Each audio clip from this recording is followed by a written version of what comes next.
Private hospital ਦਾ bill insurance cover ਕਰੂਗੀ ਕਿ ਨਹੀਂ।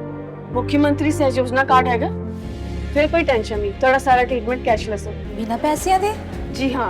ਹਰੇਕ ਨਾਗਰਿਕ ਜਿਹੜਾ ਹੈ ਉਹ ਮੁੱਖ ਮੰਤਰੀ ਸਿਹਤ ਕਾਰਡ ਜਦੋਂ ਬਣ ਗਿਆ ਤਾਂ ਉਹ 10 ਲੱਖ ਰੁਪਏ ਦਾ ਮੁਫਤ ਤੇ ਕੈਸ਼ਲੈਸ ਜਿਹੜਾ ਇਲਾਜ ਕਰਾਉਣ ਦੇ काबिल भी होगा, एलिजिबल भी होगा। पंजाब सरकार लेकर आई है दुनिया की पहली सेहत योजना। अब पैसे के कारण पंजाब का कोई भी नागरिक बढ़िया इलाज से वंचित नहीं रहेगा। सेहत का हक सबके लिए। जब नदी उफान पर हो तो नाव वहीं पार करता है जिसके पास पतवार भी हो और ताकत भी। आज की ग्लोबल पॉलिटिक्स में यही कहानी चल रही है। नदी है मिडिल ईस्ट का ऑयल क्राइसिस और उफान है ईरान बनाम अमेरिका और पतवार जिसके हाथ में है वो है भारत। आज डोनाल्ड ट्रंप को भारत की जरूरत सबसे ज्यादा है और वजह सिर्फ डिप्लोमेसी नहीं, वजह है ऑयल रिफाइनिंग कैपेसिटी और चीन को रोकने का गेम। हाल ही में एक बड़ी खबर सामने आई कि पर्शियन गल्फ में अमेरिकी एयरक्राफ्ट कैरियर के पास ईरान ने ड्रोन भेजा। ड्रोन अमेरिकी कैरियर की तरफ पड़ा। F-35 ने उड़ान भरी और ड्रोन को हवा में मार गिराया।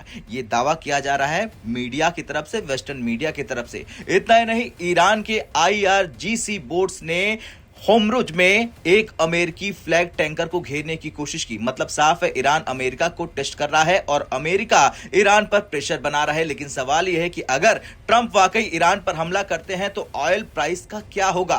ईरान करीब 1.5 million barrel per day oil export करता है। ये ऑयल ऑफिशियली प्रतिबंधित है, लेकिन कहीं ना कहीं इसे चीन खरीदता है, डिस्काउंट पर युआन में खरीदता है। अगर ईरान पर हमला हुआ तो ईरानी ऑयल मार्केट से गायब हो जाएगा। चीन को नया ऑयल ढूंढना पड़ेगा। ग्लोबल डिमांड अचानक बढ़ जाएगी और ऑयल प्राइस आसमान छू लेंगे। अब याद रखिए, ऑयल प्राइस बढ़ा तो रूस को फायदा होगा, रूस को फायदा तो उसकी वॉर मशीन को पैसा। जैसा कि अमेरिका कहता है, भारत तक नहीं कहता है।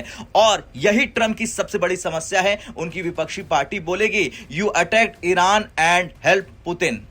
और यहीं से कहानी में एंट्री होती है वेनेजुएला और भारत की। ट्रंप को चाहिए ईरान के ऑयल का विकल्प ताकि प्राइस शॉक ना आए और रूस को फायदा ना हो, और वो विकल्प है वेनेजुएला। वेनेजुएला का ऑयल हैवी ग्रेड है, रिफाइन करना मुश्किल है, हर देश नहीं कर सकता है, लेकिन कोई कर सकता है तो वो है भारत। भारत दुनिया का टॉप ऑयल कंज्यूमर है और उससे भी बड़ी बात, दुनिया की सबसे बड़ी एडवांस रिफाइनिंग कैपेसिटी भारत के पास है। रिलायंस, BPCL, IOCL और सब हैवी वेनेजुएला क्रूड को रिफाइन कर सकते हैं आसानी से। यही वो चाबी है जो ट्रंप के हाथ में नहीं है, भारत के हाथ में है। अब डेटा देखिए, दिसंबर में 4.98 लाख बैरल पर डे, जनवरी के अंत तक 8 लाख बैरल पर डे। मतलब सिर्फ एक महीने में लगभग 60% का जंप। और ये तब है जब यूएस ने अभी पूरी तरह ग्रीन सिग्नल भी नहीं दिया है। अब सोचिए, quick repairs, US licence, Indian investment, तो ये गैप जल्दी भर सकता है। अब सवाल है कि वेनेजुएला का ऑयल रिफाइन कौन करेगा।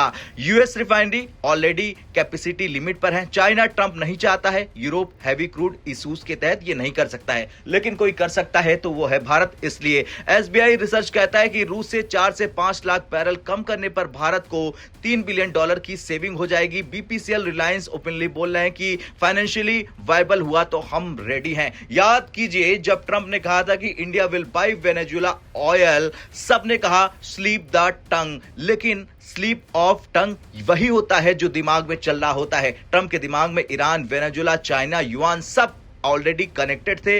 अब सबसे बड़ा सवाल, ईरान, रूस, वेनेजुएला, ये तीन क्यों? क्योंकि ये तीनों चीन को ऑयल कमोडिटी देते हैं, बदले में युआन लेते हैं, डॉलर को बाईपास करते हैं। चीन युआन छापता है, बदले में हार्ड कमोडिटी जमा करता है, मैन्युफैक्चरिंग एडवांटेज बनाता है, जो कि प्रिविलेज पहले सिर्फ अमेरिका के पास थी और अब वही चीन क्रिएट कर रहा है और ट्रंप यही तोड़ना चाहते हैं। अब ये दो सिनेरियो दोनों भारत के लिए जरूरी है। पहला सिनेरियो है कि ईरान पर हमला, ईरानी ऑयल गायब हो जाएगा, Venezuela plus Bharat gap fill करते हैं, ऑयल प्राइस कंट्रोल में आ जाएगा, रूस को एक्स्ट्रा फायदा नहीं होगा। दूसरा है सिनेरियो, ईरान से डील हो जाती है, प्रतिबंध रिलैक्स हो जाते हैं, ईरानी मार्केट में वापस आ जाते हैं, वेनेजुएला भी एक्टिव रहेगा, रूस का मार्केट शेयर कम हो जाएगा, चीन का डिस्काउंट ऑयल खत्म हो जाएगा। दोनों ही केस में India is the balancing force. इसलिए वेनेजुएला ने PM मोदी को कॉल भी किया था, जैसा कि भारत तक ने आपको दिखाया भी था। अब यूएस लाइसेंस की बात चल रही है तो उसी समय वेनेजुएला की एक्टिंग प्रेसिडेंट पीएम मोदी को कॉल करती हैं। मैसेज साफ है कि कम इन्वेस्ट प्रोड्यूस रिफाइन टुगेदर। खैर, हमने कहावत से शुरू किया था और कहावत पर खत्म करते हैं कि शतरंज में वही जीतता है जो अगली चाल पहले देख ले। ट्रंप की अगली चाल ईरान, रूस, चीन है और उस चाल की चाबी है भारत। इसलिए चाहे हमला हो या डील, ट्रंप भारत को नजरअंदाज नहीं कर सकते हैं। अब आपसे सवाल, आप क्या सोचते हैं? क्या भारत इस गेम में सबसे बड़ा स्विंग प्लेयर है? हाँ या ना में कमेंट कर जरूर बताएं।